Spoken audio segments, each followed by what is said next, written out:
हा बघा आपला फ्रोझन मटार तयार झालेला आहे। यामध्ये कृत्रिम रंग किंवा प्रिझर्वेटिव्हचा वापर केलेला नाही। नमस्कार, मी कविता's टेस्टी फूडमध्ये सर्व खवय्यांचे पुन्हा एकदा स्वागत करते। मटारपासून आपण वर्षभर वेगवेगळे पदार्थ बनवतच असतो, पण मटारचा सीझन थंडीमध्ये 3 ते 4 महिनेच असतो आणि याच काळात तो स्वस्तही मिळतो। इतर वेळी मटार हवा असेल तर बाहेरचा फ्रोझन मटार आणावा लागतो आणि तो महाग मिळतो। त्यामुळे आज आपण सोप्या पद्धतीने घरच्या घरी फ्रोझन मटार कसा करायचा ते पाहणार आहोत। फ्रोझन मटार आपण जवळजवळ वर्षभर स्टोअर करू शकतो। चला तर पटकन पाहूया हा मटार स्टोअर कसा करायचा। तुम्ही या चॅनलला अजून सबस्क्राइब केले नसेल तर जरूर सबस्क्राइब करा, ते निशुल्क आहे। यासाठी मी 2 किलो मटार घेतलेले आहे। बघा हे मटार, आणि मटार ना जरा चांगल्याच क्वालिटीचे घ्या, कारण आपल्याला फ्रोझन करून टिकवायचे आहे। यातले जे खराब वगैरे दाणे असेल ना तर ते काढून टाकलेले आहे। गॅसवर इकडे मी पाणी उकळायला ठेवलेलं आहे। पाणी व्यवस्थित चांगलं उकळल्यावरच आपल्याला त्यात मटार घालायचे आहे। पाण्याला चांगली उकळी आलेली आहे, त्याच्यामध्ये ना मी 2 चमचे साखर घालते। साखरेने ना मटारची चव पण वाढेल आणि कलर पण चांगला राहतो। अगदी 1 चमचाभर मीठ घालते। आता आपण याच्यामध्ये मटार घालूया।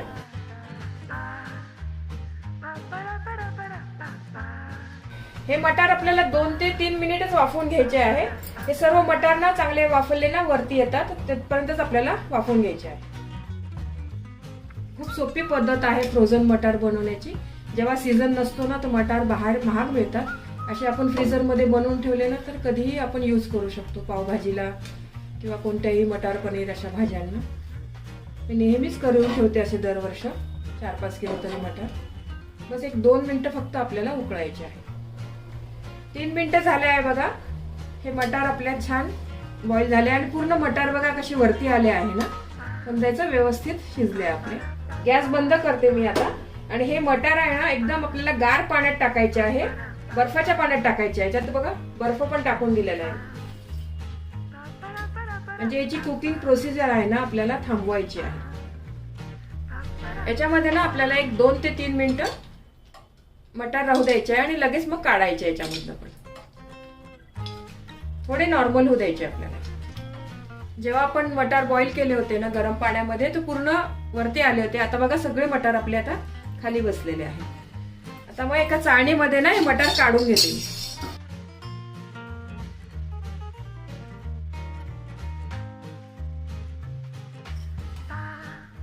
किती सोपी पद्धत आहे बा फ्रोझन मटार बनवण्याची।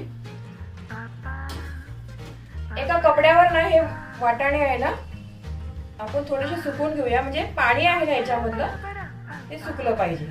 पंख्याखाली तुम्ही 10-15 मिनिटं ठेवले तरी चालेल, जे वरचं पाणी आहे ना ते गेलं पाहिजे। हे पहा मटार आपले सर्व सुकलेले आहे। आता आपण याला झिपलॉकच्या बॅग मध्ये ना स्टोअर करायला ठेवूया। तुम्ही ना तुमच्याकडे अशी जर पॉलिथिनची पिशवी असेल ना त्यात पण करू शकतो आपण मटार स्टोअर, पण या पिशवीमध्ये जर स्टोअर केले ना पूर्ण मटार आपण या बॅग मध्ये भरले आणि फ्रीजर मध्ये जर पिशवी ठेवली, जेव्हा यूज करायला आपण ही पिशवी काढतो ना तर त्यावेळेला हे मटार आपल्याला पूर्ण नॉर्मल स्थितीमध्ये आणावं लागतात आणि जेवढे पाहिजे तेवढे यूज करून परत आपण फ्रीजर मध्ये ठेवतो। या प्रोसिजर मध्ये ना हे मटार आपले खराब होऊ शकतात। यापेक्षा अशा झिपलॉकच्या बॅग मध्ये तुम्ही 1 वाटी असे मटार भरून ठेवले ना तर एका वेळेला तेवढे मटार आपण सहज यूज करू शकतो। तर या बॅग मध्ये जर असे ठेवले तर मटार आपले खराब होणार नाही आणि हायजीन पण चांगले राहणार। त्यामुळे मी झिपलॉकची बॅग यूज करणार आहे। आता आपण हे मटार आहे ना झिपलॉकच्या बॅग मध्ये टाकूया। माझी झिपलॉकची बॅग जरा मोठी असल्यामुळे मी 1.5 वाटी टाकणार आहे। तुमची जर छोटी असेल तर 1 वाटी टाकली तरी चालेल। एकदम जास्त पण भरू नका गच्च, त्याच्याने पण मटार आपले खराब होऊ शकतात। आणि हे अशी पॅक करून घ्या तुम्ही व्यवस्थित। हे बघा असे सर्व मटार आहे ना आपण पॅक करून घेऊया।